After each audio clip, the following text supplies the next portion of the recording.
Hello, my friends, welcome back. We are looking at enhancing the card game war project from the WiByte Python curriculum available at www.wibyte.in. The first thought that comes to my mind when I think of enhancing this game is the toss. Now, remember, the toss presently that we have is very simple. We just draw up a single card depending on the suit of this card or the color of the card. We decided if the computer won or the player won. Basically, what we're doing is that we pick up a random card from the deck of cards. If that card happens to be from the clubs or diamond suit, we say player has won. Otherwise, we say computer has won. Now, clearly, this can be enhanced. Uh, Before I go into that direction, however, I do want to highlight a couple of things. First thing first, that remember the toss has to be completely luck based. So there should be no skill involved in this. Completely luck based. Also, the toss has to be fair so that both the parties have an equal chance to win. I mean, that's a reasonable criteria for a toss. So while we'll enhance this, we will keep these two in mind. Now, the first thought that comes to my mind while thinking of enhancing the toss is that, well, instead of picking just one card for, both the players, we say that both players pick up one card each. So, for example, I can say that the player 1 picks up a random card from the first 26 cards of the deck and player 2 picks up from the next 26 cards. Now, by keeping it first 26 and next 26, I keep the code a bit simple because I'm assured that these two cards will be different by definition. Once they do this, I can say that, okay, look, whoever has picked up a larger card wins. Now, of course, there are multiple ways we can decide what is a larger card. We'll look at this later. But an important point here is that we will have to keep repeating this until there is a winner, because it's possible that both of them end up in a tie, no matter what criteria we choose. So we will have to put this, inside a while loop. Like I said, there are multiple ways to determine which is the larger card. The first thought that comes to us is, well, whatever we do in the war game itself, remember, in the war game, we are ignoring the suit completely. We're just looking at the number. So I can say, look, I'm going to put this in a while loop. I say, while not done, both the player and the computer pick up a card. So, player picks up a card from, let's say, the first 26 in the deck of cards. Computer picks up from the next 26. This ensures that the two are unique. Next, I look at, okay, which has got a bigger number. And remember, I can see that by saying the index of the number of this card in this list called cards. So cards is a list which contained all the, numbers. I'm completely ignoring the suit over here. If player's number is, say, bigger than the computer's number, player wins, and I set done to true. If computer's number is bigger than the player's number, then computer wins, and I say done to true. Of course, if both of them are equal, then done doesn't become true. This is just repeated. Another criteria that I can use is that, well, I can say, okay, look, this time round, I'm going to ignore the number. Instead, I'm going to look at the suit. Now, the traditionally accepted definition is that suits are in the order club, diamond, heart, spades. In fact, our list suits also contains them in this order C, D, H, and S, which is the alphabetical order as well. So I say, look, this time round, I'm going to look at the suit of the card or the color of the card. And I say that, look, if my player has a bigger color, then the player wins. Otherwise, the computer wins. Now notice when I look at the color of the card or the suit of the card, I'll be looking at PC toss 0 and CC toss 0, because remember, my card is being represented as a string, first the color and then the number. I mean, this is how we have developed the entire game. We will continue with that. Now let's just do this much first. Later on, we'll come back and see how we can combine number and suit to come up with another criteria. But let's just do this much first.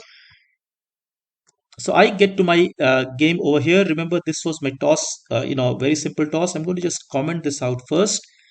And I'm going to say, let me just do this. So I commented out my toss.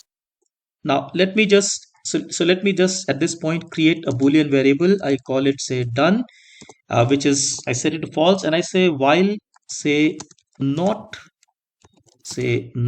done. Of course, I could have called this done as, say, toss done. And I say, okay, while not done, then I'm going to pick up one card each for the computer and the player. And I'm going to call it, let's say, PC toss. So I say PC toss is random dot, say, choice. PC toss is, let's say, random dot choice, deck of cards. And I want to do this from the first 26 cards. So I say, well, 0, 26, 1. Now this is slicing. Remember, start, stop, step. So I'm saying, well, go from 0 all the way to 25, because 26 won't be included. and in steps of 1. So basically first 26 cards, pick up a random card from there. Likewise, I can say CC toss, which is the computer's card. I again go and do the same thing. I pick up a random card, but this time round from the other half of the deck. So I just say, well, that's from 26 all the way to the end in steps of, let's say, 1. Now, having picked up this card, let me just print these two so that I know what has been picked. So I say PC toss and say CC toss. So my first algorithm, like I said, was to say, okay, look, I'm going to ignore the suit, just look at the number. So I do that by saying, well, look, if say cards dot index PC toss, I must look at 1 because it's always color and then the number. So PC toss 1 is, say, greater than cards dot say index CC toss.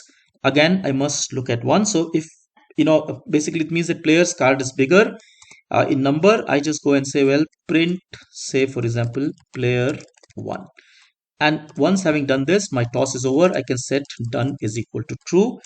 Now, on the other hand, if the reverse were to happen, so I just copy this whole thing and I say, look, if the reverse were to happen, just be careful with the indentations. That's important. So I'm going to say, well, if reverse, which is that player card is smaller than the computer card, I'm going to say computer 1. And again, I set done to true.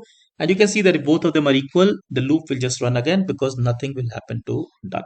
Now, when I run this code, I see that computer has won, and that's because computer has picked up a queen of spade and my player has picked up a 10 of diamond. Now, clearly, the color is being ignored right now. Queen is bigger than 10, and hence we say computer has won. Now, like I said, I can change this condition to say, well, I'll ignore the number, but instead I'll look at the suit. I can do that by just coming in here and say Control C and Control V this, but I just have to be very careful with the indentations. Of course, if I were to do that, I'm going to have to look at the list, let's say suits. So I say, well, suits, and I will look at, say, 0.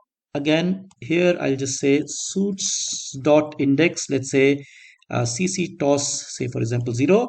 If this happens, well, the player wins. Otherwise, I will say, look, if again, I'll just copy this.